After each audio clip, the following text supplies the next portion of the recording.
निर्गमन अध्याय 4। मूसा ने उत्तर दिया, पर देख, वे मुझ पर विश्वास नहीं करेंगे, वे मेरी बात नहीं सुनेंगे, क्योंकि वे कहेंगे, प्रभु ने तुझे दर्शन नहीं दिया।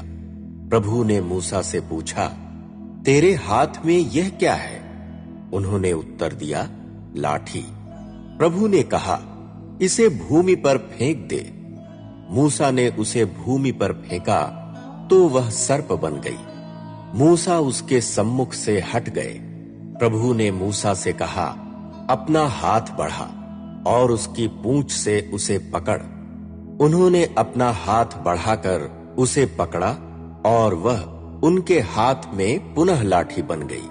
प्रभु ने कहा, इस प्रकार उन्हें विश्वास होगा कि उनके पूर्वजों के परमेश्वर, अब्राहम के परमेश्वर, इसहाक के परमेश्वर और याकूब के परमेश्वर मुझ प्रभु ने तुझे दर्शन दिया है। तत्पश्चात प्रभु ने उनसे पुनः कहा, अपना हाथ वस्त्र के भीतर छाती पर रख। मूसा ने वस्त्र के भीतर छाती पर अपना हाथ रखा। जब उन्होंने उसे बाहर निकाला, तब उनका हाथ बर्फ के समान कोढ़ जैसा सफेद हो गया। परमेश्वर ने कहा, अब अपना हाथ फिर से वस्त्र के भीतर छाती पर रख। अतः मूसा ने पुनः अपना हाथ वस्त्र के भीतर छाती पर रखा।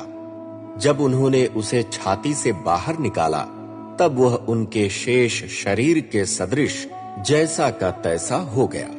परमेश्वर ने कहा, यदि वे तुझ पर विश्वास न करें अथवा प्रथम चिन्ह पर ध्यान न दें, तो वे दूसरे चिन्ह पर ध्यान देंगे।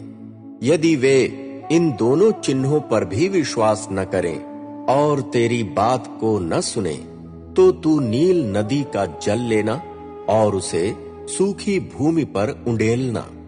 जो जल तू नील नदी से लेगा, वह सूखी भूमि पर रक्त बन जाएगा। मूसा ने प्रभु से कहा, हे मेरे स्वामी, मैं कुशल वक्ता नहीं हूं। मैं न पहले कभी था और न जब से तू अपने सेवक से वार्तालाप करने लगा है मैं हूं। मुझे बोलने में कठिनाई होती है और मेरी जीभ लड़खड़ाती है।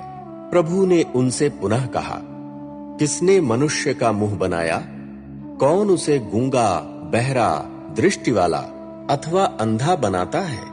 क्या मैं प्रभु ही उसे ऐसा नहीं बनाता? अब जा, मैं तेरी वाणी पर निवास करूंगा। जो बोलना है वह मैं तुझे सिखाऊंगा। पर मूसा ने कहा, हे मेरे स्वामी, कृपया तू किसी अन्य व्यक्ति को भेज। तब प्रभु का क्रोध मूसा के प्रति भड़का। प्रभु ने कहा, क्या लेवी के वंश का हारून तेरा भाई नहीं है? मैं जानता हूं कि वह अच्छे से बोल सकता है। देख, वो तुझसे भेंट करने को आ रहा है। जब वह तुझे देखेगा, तब अपने हृदय में आनंदित होगा। तू उससे बात करना, तू अपने शब्द उसके मुंह में डालना। मैं तेरी और उसकी वाणी पर निवास करूंगा। जो कार्य तुम्हें करना है, वह मैं तुम्हें सिखाऊंगा।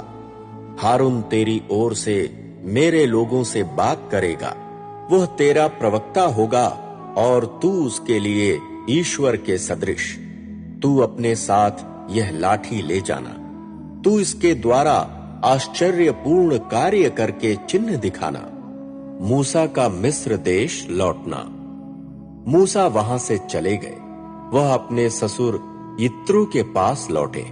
उन्होंने कहा, कृपया मुझे जानी दीजिए। मैं अपने भाई बंधुओं के पास जो मिस्र देश में हैं लौटूंगा।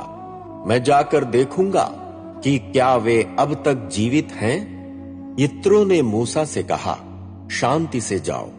प्रभु ने मिद्यान देश में मूसा से कहा, मिस्र देश को लौट जा, क्योंकि जो लोग तेरे प्राण लेना चाहते थे वे सब मर चुके हैं। अतः मूसा ने अपनी पत्नी और पुत्रों को गधे पर बैठाया और मिस्र देश की ओर लौटे। मूसा ने अपने हाथ में परमेश्वर की लाठी ली।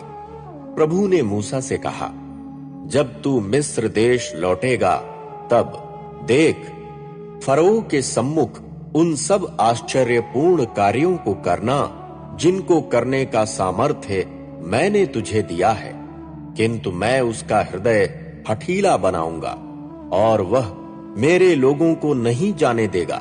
तब तुम फरो से कहना, प्रभु यों कहता है, इज़राइल मेरा ज्येष्ठ पुत्र है और मैं तुझसे कहता हूं, मेरे पुत्र को जाने दे कि वह मेरी सेवा करे। यदि तू उसे नहीं जाने देगा तो देख, मैं तेरे ज्येष्ठ पुत्र का वध करूंगा। प्रभु मार्ग की एक सराय में मूसा से मिला और उसने मूसा को मार डालना चाहा, पर सिप्पोरा ने एक तेज चकमक पत्थर लेकर अपने पुत्र का खतना किया और कटी हुई चमड़ी से मूसा का पैर स्पर्श किया। वह बोली, निश्चय ही रक्त के मेरे दूल्हा आप हैं। प्रभु ने उन्हें छोड़ दिया। सिप्पोरा ने खतना के कारण कहा था, रक्त के मेरे दूल्हा आप हैं। प्रभु ने हारून को आदेश दिया, मूसा से भेंट करने के लिए निर्जन प्रदेश की ओर जा। अतएव हारून गया। वह परमेश्वर के पर्वत पर मूसा से मिला और उनका चुंबन लिया। जो बातें प्रभु ने मूसा के द्वारा प्रेषित की थीं एवं जिन चिन्हों को प्रदर्शित करने का उन्हें आदेश दिया था, उन सब को मूसा ने हारून को बताया। तत्पश्चात मूसा और हारून ने जाकर इज़राइलियों के सब धर्म वृद्धों को एकत्र किया। जो बातें प्रभु ने मूसा से कही थीं, उन्हें हारून ने इज़राइलियों को सुनाया। हारून ने उनकी आंखों के सम्मुख आश्चर्यपूर्ण कार्य करके चिन्ह भी दिखाए। उन्होंने विश्वास किया। जब उन्होंने सुना कि प्रभु ने इज़राइलियों की सुध ली है, उनकी दुख पीड़ा पर दृष्टि की है, तब उन्होंने सिर झुकाकर वंदना की।